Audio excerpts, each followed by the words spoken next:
Good morning. We are extremely pleased that you are here. It is good to come together for the purpose of co-creating. Do you agree? Yes. Co-creating at its best, really. You're knowing what you are wanting? Yes. Really? You're enjoying the expansion of your desire? It feels good, doesn't it? Yes, really? Really? Have you ever been on vacation and you've been out on the road and you've been sort of free and in an attitude of discovery with no time commitments, just sort of free flowing? And you know that fresh feeling of the universe just yielding to you, fun stuff to see and fun things to feel? It's that fresh feeling that you can have all day, every day, once you start living this real time that we're talking about. So if someone says, did you get your new car? You could say and mean and smile and feel good as you say, no, I'm still dreaming about it. And then they'll go, oh. Oh. But you don't mean, oh. You mean, I'm still dreaming about it. Did you meet that perfect? Did you find your lover yet? No, I'm still dreaming about him. Oh. No, you don't understand. He doesn't have to be here this red hot minute. The idea of him has breathed life into me, the likes of which I cannot even begin to explain. Did you write your best-selling novel yet? No, I'm just dreaming about it. Oh. Haven't really gotten around to it yet. Oh, no. No, life is just showing me bits and pieces of it. I'm gathering it up. I can feel it formulating. I can feel the inspiration that's flowing through me. I've never felt so vivid or so alive. You move into your new house yet? No, I'm still dreaming about it. Oh, no. That dreaming about it is good. I'm in the vortex. I'm tuned in with the vibrational reality of it. It's breathing life into me. Oh, sure, it will manifest. But I've found, you can say to your friends, that the more that manifests, the more I have to ensure it. The more I have to move it from place to place. The more I have to clean it. In other words, you watch people. The more they gather, the less good they feel. The less they've got, the better they feel. We're not trying to talk you out of manifestations, friends. We're not. Manifestations are so wonderful, and there is nothing more spiritual than the manifestation of this spirit that you are. Nothing is more delicious than manifestation. But manifestation that comes from alignment is delicious. Manifestation that is dragging you around by the hair is not. And we think that, in general, our human friends are hung up on the what-isness of manifestations and depriving themselves of the freedom of the natural joy that comes from rendezvousing with the energy that is truly you. Now that's easy for us to explain to you because we don't have a physical body that we're dragging around. We don't have to bathe it or clothe it or feed it. We don't live in a house that we have to pay rent on or own or insure. In other words, we live in a state of beingness. But here's the big picture for you. So does the larger part of you. You are spirit. You are not thing. You are a being, not a doing. You are a being, not a having. You are a physical being who has the potential of aligning with the clarity and the adventure and the love and the sureness and the worthiness that is really you. And you can tell moment by moment whether you've caught a glimpse of it. And when you do, milk it, milk it, milk it, milk it, milk it, milk it, milk it. Until you say incessantly to those around you who say, well, what do you need? You say, I really don't need anything. There's nothing that I need. But I'm always on the quest for alignment. What does that mean? Well, it's sort of a long story, but what it basically means is I'm more than I see or that you see here in this physical body. And I can feel the wholeness of who I am through my emotions, and I'm always on the trail of that. Now, most people won't get it, but you do. You get it. And in fact, you've gotten it so good that you can't go back from it. We should have explained that at the beginning, that you now know too much. You now know too much. You can't go back. You know too much. You can't go back. You are source energy in physical bodies, and the way you feel is everything. Well, every subject is two subjects. So it's a matter of gradually, through practicing the end of it that feels better. And do you believe us at all? Do you believe that when you're experiencing sickness that you're asking for wellness and that the wellness is queued up? Yes. So what's hard to talk about that? In other words, we don't get why it's hard. When you could as easily talk about wellness as sickness, why not talk about wellness? You did a little bit. You said, I can accept that some good has come out of it, but do you really believe it? Do you really do you believe it? Do you believe here's a good way of putting it. Do you ever hear someone say, "Oh, I've been well for so long and there are a lot of sick people. So I think I'm going to be sick for a while to allow sick people to be weller." You don't ever say that, do you? Because you don't think that there's this pile of wellness that you've been pigging out on and depriving others. And so that's one way of looking at this. And we want to convince you that, do you believe that you are a vibrational being? Mm-hmm. And do you believe that as a vibrational being that you can focus on wanted or unwanted?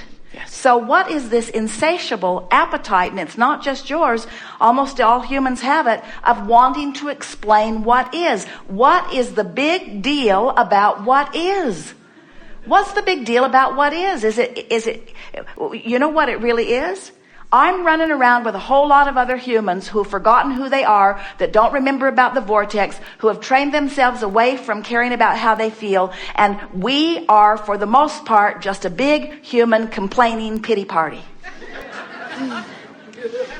Those are the books that sell. You want to get a best-selling book, then dig yourself into a really deep hole and then crawl out. And they'll clap when you crawl out. We're just trying to get your attention a little bit here. We want to convince you that you don't have to tell the story about reality. You can tell the story about vibrational reality. But when you say it's hard, I can't do it, I don't know how to do it, that only means that's because you've practiced the reality story more than the vibrational reality story. Do you know anybody? Have you ever, and we won't tell, have you ever told a fib for so long that you forgot it was a fib? Do you know people who lie really easily? That's what we want from you. We want you to take a departure from reality and train yourself into the improved reality, into the wanted reality. We want you to train yourself. But so many of you have believed that you've got to tell it like it is. And so someone says, "How are you?" And you don't feel that good. And you feel like you should tell them, "Well, I really don't feel that good."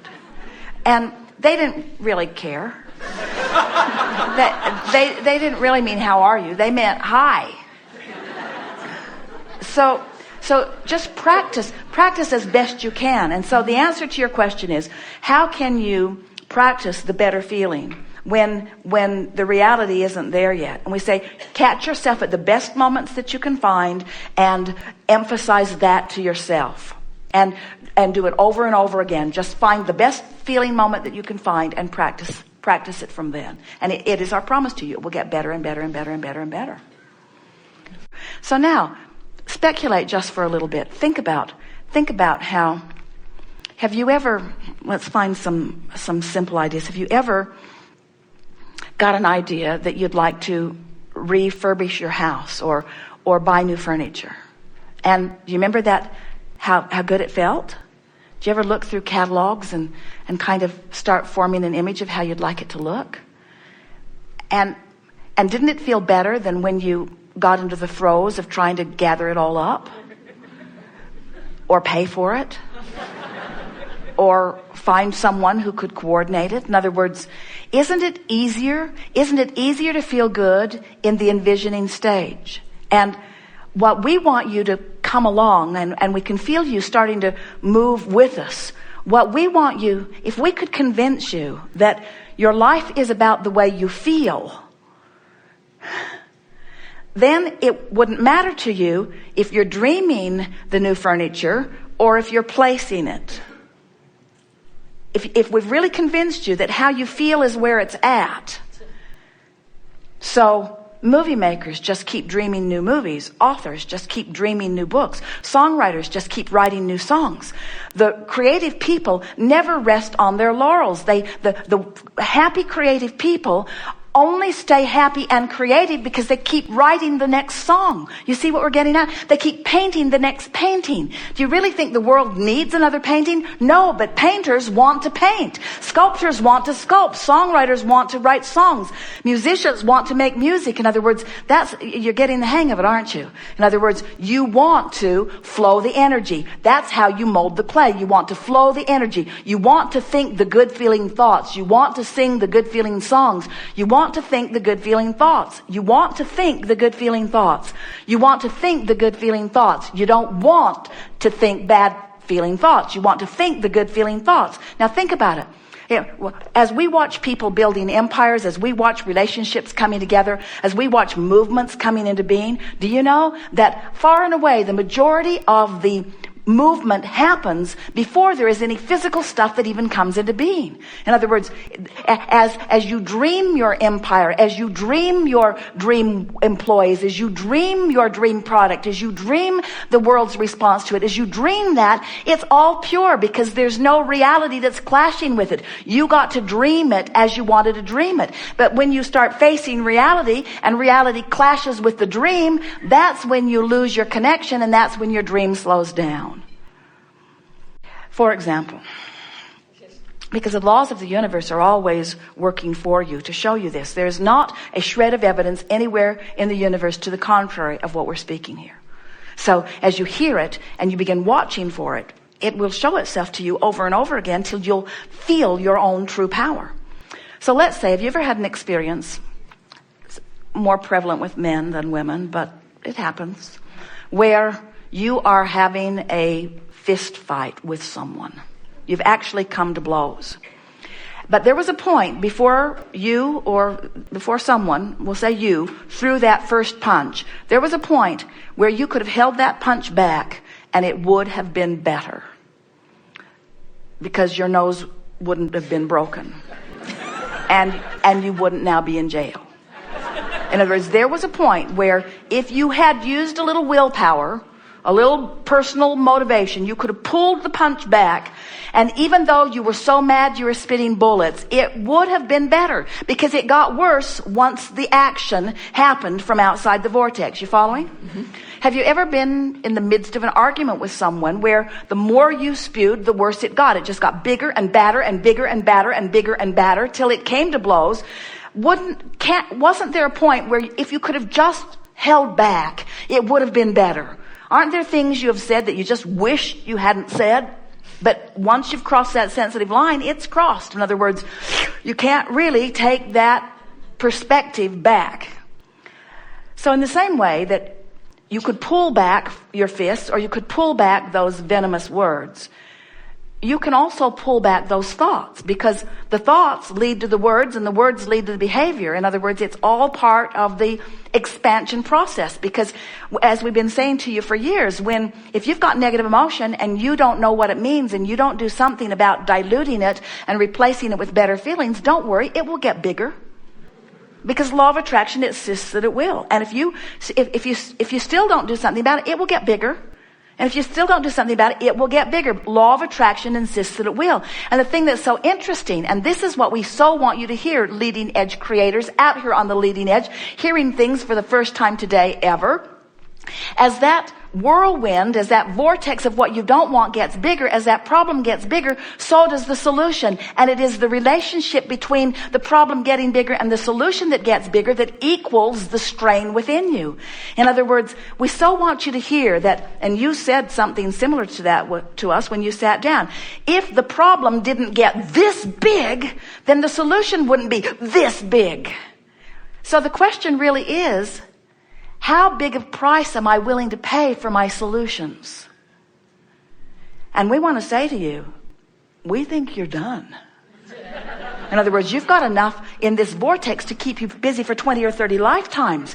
We really don't think that there is any virtue in suffering into this expansion. In other words, that you will always